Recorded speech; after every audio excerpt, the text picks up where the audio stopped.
नमस्कार दोस्तों। तो जिस वीडियो पे हम आज बातचीत करने वाले हैं उसके लिए हमारे समक्ष बैठी हुई हैं पूजा जी। पूजा जी सब्जेक्ट मैटर एक्सपर्ट हैं और काफी अच्छी नॉलेज रखती हैं स्टार्टअप से रिलेटेड। अगर कोई भी स्टार्टअप अगर सपोज फंड रेज कर रहा है किसी भी इन्वेस्टर से या कहीं और से, तो उसको किन चीजों का ध्यान रखना चाहिए आप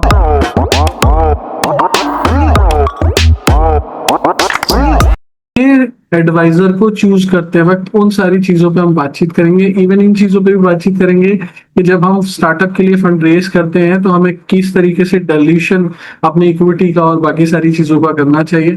तो पूजा जी, आपका स्वागत है आज के वीडियो में।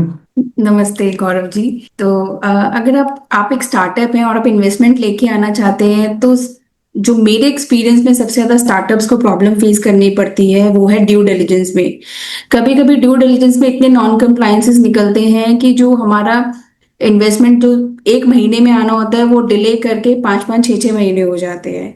तो सबसे पहले आपको एक ऐसा एडवाइजर अपने साथ हायर करना चाहिए जो आपके जितने भी रिकॉर्ड्स हैं वो प्रॉपरली मेंटेन करे, ताकि ड्यू डिलिजेंस आपका बहुत ही टाइमली कंप्लीट हो और आपकी इन्वेस्टमेंट बहुत स्मूथली आपकी कंपनी में आ सके। इसमें बेसिक चीजें हैं कि कंपनी के स्टैट्यूटरी रिकॉर्ड्स ही ढंग से मेंटेन नहीं होते हैं।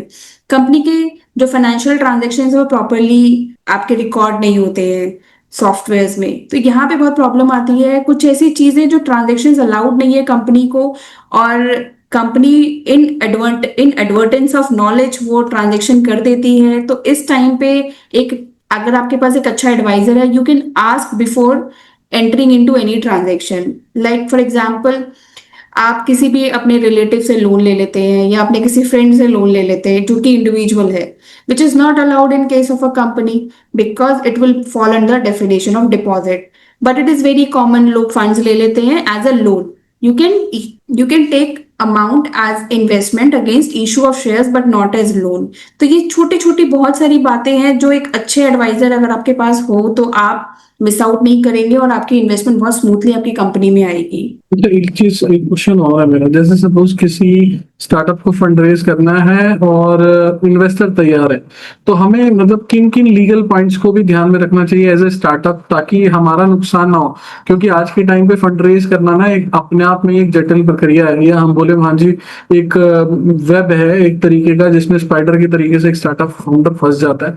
तो अगर कोई स्टार्टअप फाउंडर है और वो फंड रेज कर रहा है तो उसको किन किन चीजों का ध्यान रखना चाहिए लीगली। ओके, सबसे पहले आपको ये चेक करना है कि क्या आपके मेमोरेंडम इन्वेस्टमेंट लेना अलाउ कर रहे हैं, whether it is private placement is allowed in your object clauses और नॉट। अगर नहीं है तो आपको सबसे पहले अपने एमओए को मॉडिफाई करना है। फिर आपने चेक करना है कि क्या आपके पास सफिशिएंट ऑथराइज कैपिटल है टू रिसीव द इन्वेस्टमेंट। अगर नहीं है तो आपको इन्वेस्टमेंट अपनी ऑथराइज कैपिटल को इंक्रीज करना है। इंक्रीज करने के बाद आपने ये चेक करना है कि जो आपके इन्वेस्टर के साथ आपकी एग्रीमेंट एंटर हो रही है उसमें कोई ऐसी कंडीशंस तो नहीं है जो आपको बिजनेस करने डे टू डे ऑपरेशंस में बहुत परेशान करे। जैसे समटाइम्स इन्वेस्टर्स आस्क फॉर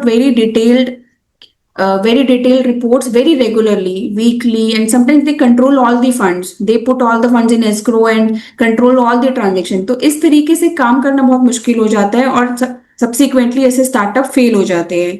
तो आपने इन कंडीशंस को चेक करना है और अकॉर्डिंगली आपने नेगोशिएट करना है अपने इन्वेस्टर से इन कंडीशंस को पहले इन्वेस्टर एग्रीमेंट में पुट करने से पहले। अच्छा, एक चीज और पूछना चाहूंगा। जैसे सपोज कई इन्वेस्टर होते हैं, वो चाहते हैं कि हाँ जी अगर वो नेगोशिएट करें तो वो बेहतर तरीके से नेगोशिएट कर पाए स्टार्टअप्स के साथ।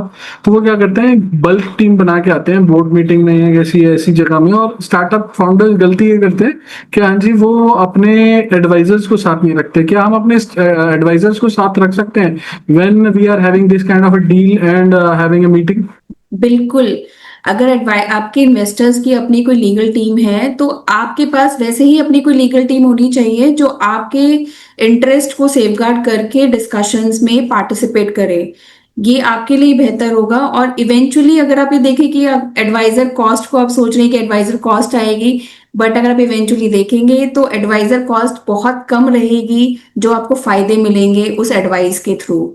एक चीज और पूछना चाहूंगा, जैसे स्टार्टअप्स फाउंडर्स जाते हैं डील मेकिंग के लिए, तो एक तरीके की टर्म शीट और बाकी कैप टेबल्स वगैरह और बाकी सारी चीजों पे मतलब उनका ध्यान नहीं होता। इवन कई बार क्या होता है, मैंने ये भी देखा है कि हाँ जी, शुरुआत में वो एक तरीके से फाउंडर एग्रीमेंट और बाकी सारी चीजें नहीं बनाते, बल्कि एक फाउंडर तैयार है और दूसरा को फाउंडर तैयार नहीं है उस डील को लेने के लिए इन्वेस्टर्स से, तो वहां पे कलेश होते हैं कई बार, या देखा जाए तो केओस क्रिएट होता है।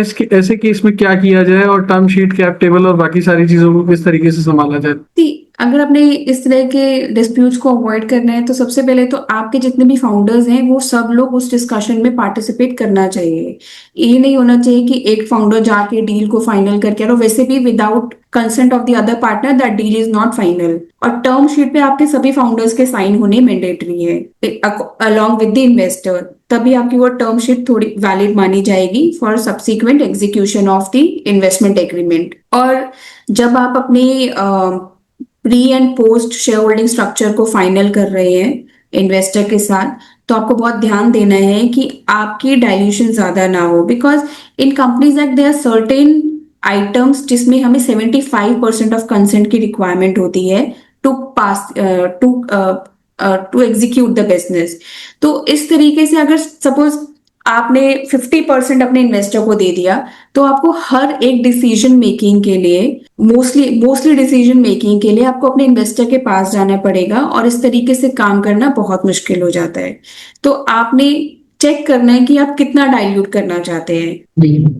और अगर सपोज एडवाइजरी के तौर पे हम देखें कि हाँ जी, स्टार्टअप्स फाउंडर्स क्या करते हैं, स्टार्टअप फाउंडर्स कई बार क्या करते हैं, दो जगह बातचीत कर रहे होते हैं, दो डिफरेंट इन्वेस्टर्स के साथ। अब पहले इन्वेस्टर्स के साथ सपोज उनके साथ डील हो गई और दूसरे इन्वेस्टर के साथ भी शायद डील होने वाली है, तो कई बार क्या करते हैं, ओवरलैप करते हैं या डील के बारे में नहीं बताते, क्योंकि कई कई बार ये होता है कि हाँ, पहले इन्वेस्टर के साथ सपोज हमारी डील कम डाइल्यूशन पे हो रही है, दूसरे के साथ। अब ये क्या चीज होती है कि हाँ, हमें बतानी चाहिए ये सारी चीजें दूसरे इन्वेस्टर के साथ आने में, या हमें किस तरीके से करना चाहिए? क्योंकि कई जो स्टार्टअप फाउंडर्स होते हैं वो हाइड करते हैं अपने पहले राउंड को दूसरे राउंड के साथ, या कई बार फर्स्ट राउंड में ही दो इन्वेस्टर एक साथ आ रहे होते हैं बट दोनों डिफरेंट होते हैं, उसको कैसे मैनेज किया जाए?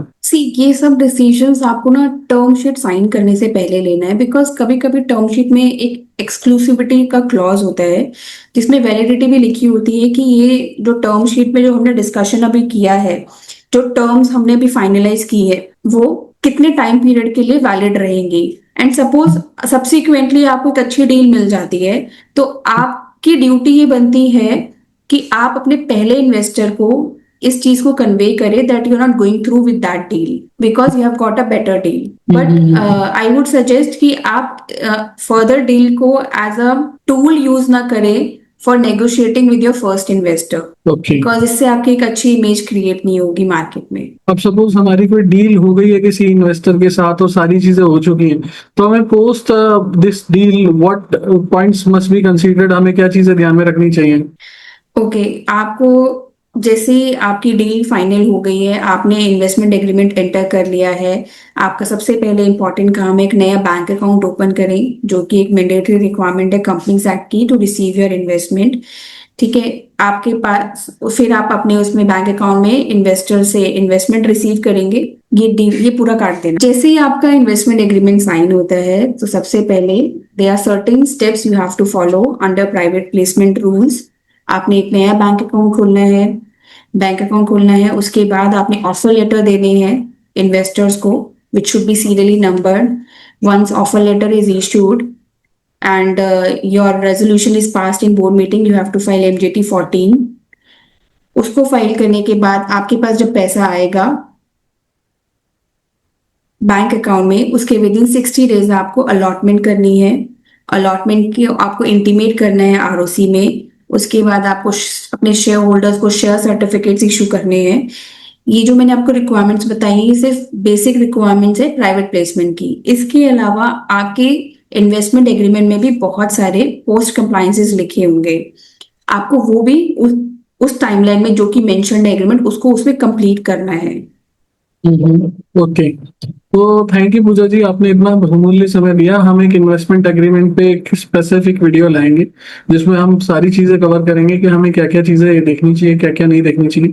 अगर किसी श्वेतागण या किसी भी फाउंडर का, जो भी स्टार्टअप फाउंडर हैं जो इस वीडियो को देख रहे हैं, कोई भी क्वेश्चन है, कोई भी क्वेरी है, तो वो नीचे दिए हुए नंबर पे अपनी क्वेरी पूछ सकता है। Thank you so much Pooja ji for giving the time.